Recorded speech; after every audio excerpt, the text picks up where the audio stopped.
I'd like to talk about a little concept called hobby farming. Remember the other day when I had this video and I was like, look at all of my flowers. I feel like a real farmer. No, I was not a real farmer until yesterday. We have lambs, or actually now we have lambs. And so we've been so excited because we have these pregnant ewe, and my girls have never, experienced a lambing season, neither have I, blah, blah, blah. So my husband goes out of town for truly 12 hours. So I go out to the field to check yesterday morning before the kids go to school. And I see a lamb. I'm like, pause. Amazing. I go run up and get the girl.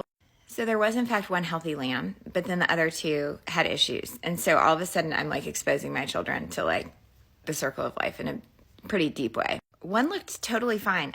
So we put it in our aga, the actual warming oven. It was called the lambing oven because people used to warm chilled lambs in their aga, which is awesome. So sadly, it didn't make it. So anyway, I have to bring my kids to school. I'm like, sorry, we were late, but lambing.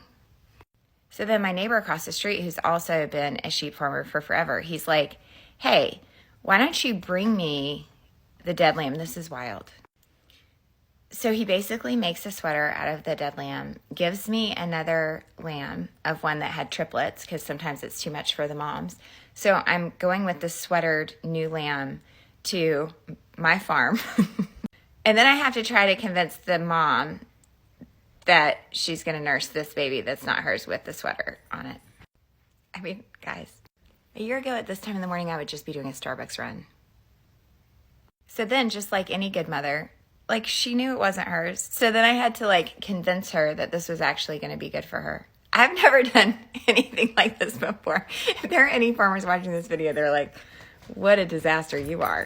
Then, while all this is going on, another one goes into labor, and I have to get it into a shelter because our sheep guard dog, we aren't picking up until Sunday. So, I'll just show you. Covered in birthing.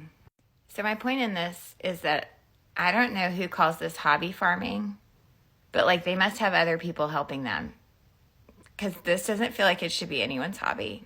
But this is pretty magical.